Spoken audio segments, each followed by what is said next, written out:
Eu vou tentar resumir, quem confia?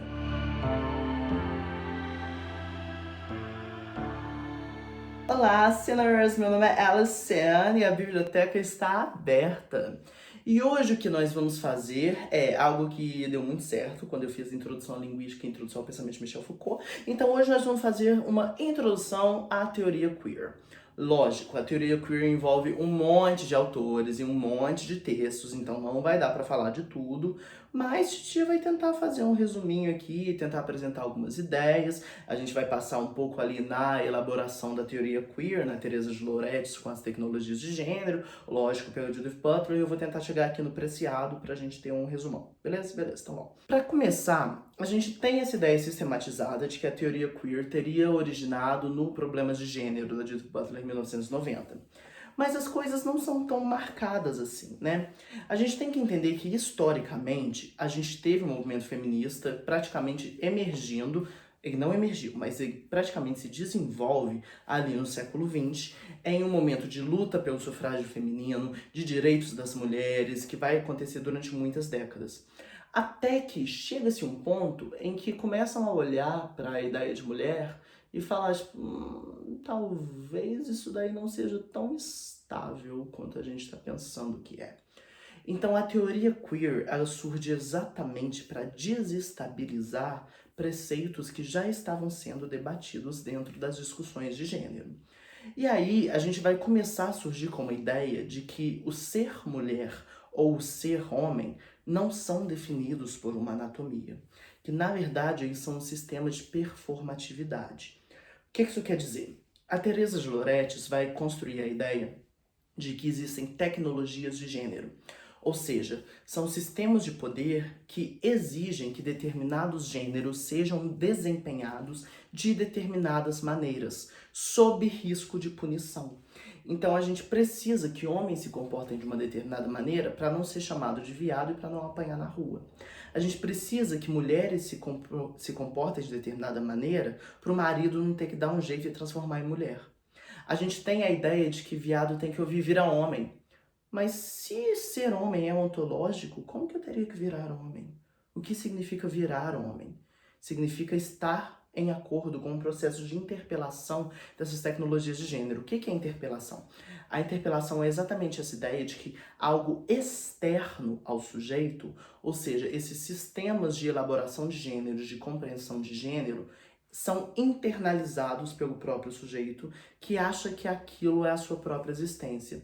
O que eu quero dizer? A gente tem um monte de gay padrão que se acha melhor que gay afeminada, né? Porque é mais homem. Só que o que acontece? Na verdade, essas pessoas estão se comportando de uma maneira que foi ensinada, de uma maneira inclusive patriarcal e homofóbica, e que foi internalizada como se aquilo fizesse parte de quem eles são, quando na verdade foi um processo derivado de um sistema de poderes. Então, em resumo, é isso que a Teresa de Lauretis vai chamar de tecnologias de gênero. E aí a Judith Butler vai consolidar o que possivelmente é a teoria mais conhecida dentro da teoria queer, que é a teoria da performatividade de gênero. O que isso quer dizer? A gente tem essa ideia de que, não, é porque sexo é uma coisa e gênero é outra. E aí a Judith Butler vai falar, não é. Sexo e gênero são a mesma coisa. A ideia de que sexo é biológico e gênero é social é muito problemática, porque a gente está construindo gênero como uma maneira de se ler o sexo, como se o sexo viesse antes do gênero, sendo que, na verdade, são essas construções de gênero que vão ler o sexo. O que isso quer dizer? Não existe nada no pênis ou na vagina que tenha relação com ser homem ou ser mulher.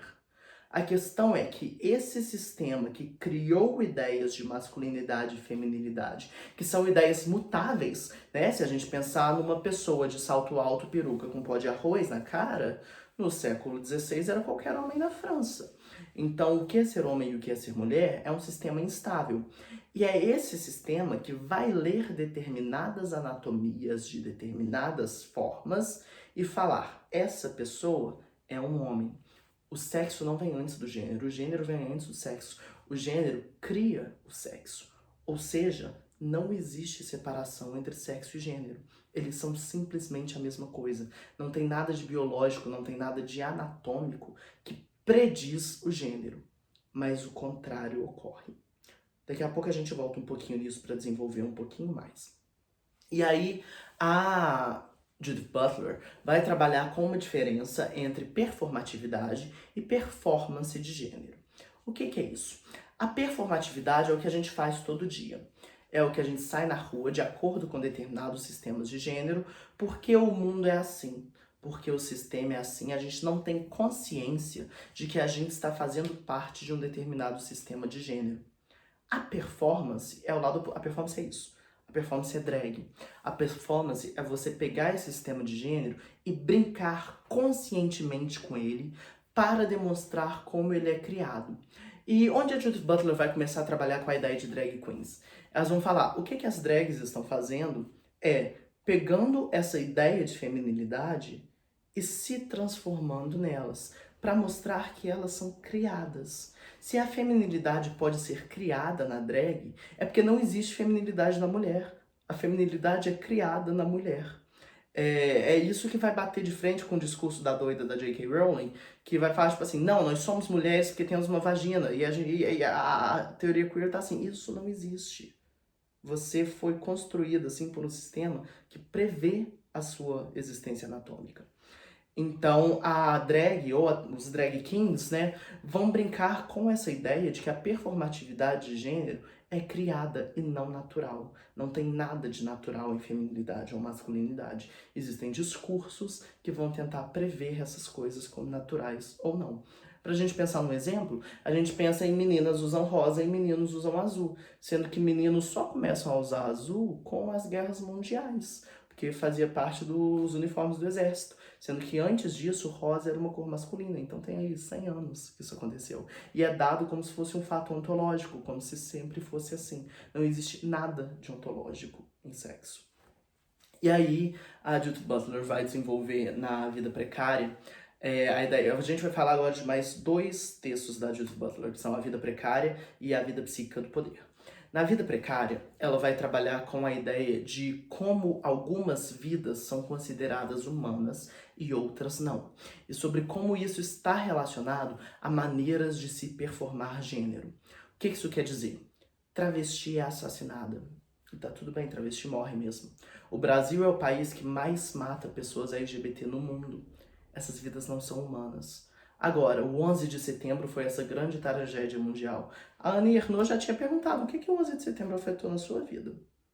Por que ele é uma grande tragédia mundial? Porque o 11 de setembro, que matou aquelas pessoas num atentado terrorista, é mais importante do que as milhares de travestis que são mortas no Brasil. A gente tem vidas que valem e vidas que não. E isso é construído por um sistema de poder e muitas vezes está relacionado a gênero. Às vezes não. Às vezes a gente tem a ideia de Israel e Palestina. Deixa explodir Palestina, mas Israel não. Israel, a gente tem que proteger Israel. As vidas palestinas não valem. A gente está vendo atualmente como as vidas palestinas não valem. E o outro texto da Judith Butler é A Vida Psíquica do Poder, que é a ideia de que, porque nós temos a psique, nós temos o subconsciente, ela vai desenvolver como o nosso subconsciente, o nosso inconsciente, não existem fora de um sistema cultural. Tudo que é construído psiquicamente em nós deriva de um sistema cultural, inclusive o complexo de Édipo. O complexo de Édipo vai ser altamente questionado pela teoria queer, porque a teoria queer vai falar, vocês estão vendo quão heterossexual isso é? A gente precisa de um pai, precisa de uma mãe.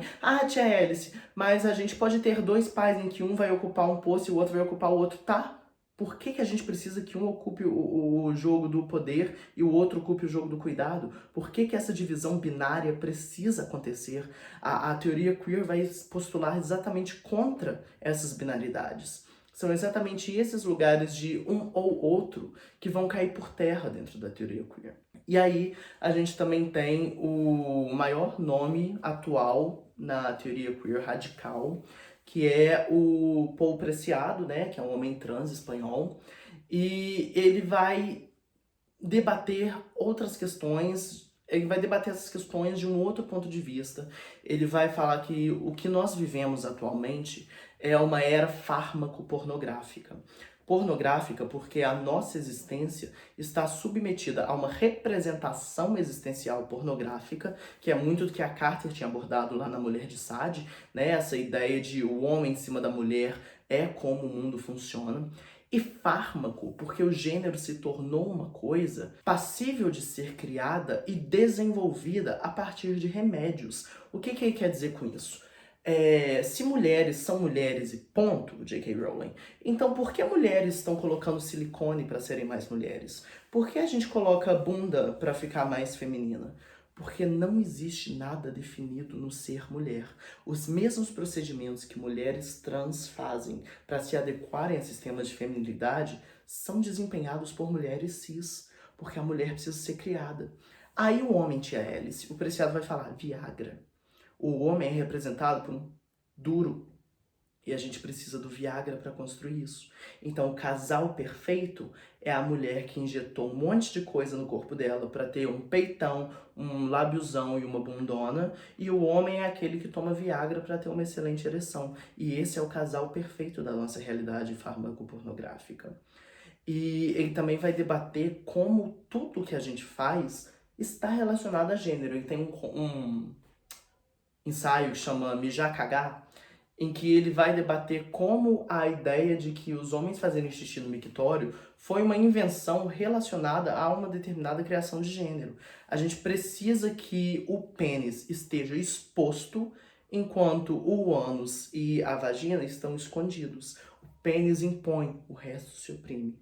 Então, tudo que a gente faz na vida, no dia a dia, está regimentado por um sistema de gênero. E esse gênero vai ecoar na anatomia. É importante a gente ter essa distinção que não há separação entre anatomia e gênero, mas não é uma questão de o sexo cria o gênero. O gênero existe e ele vai reverberar para dentro do corpo. Esse sistema vai chegar a nível celular, vai chegar à cirurgia plástica, vai chegar ao hormônio, vai ter um efeito real, material.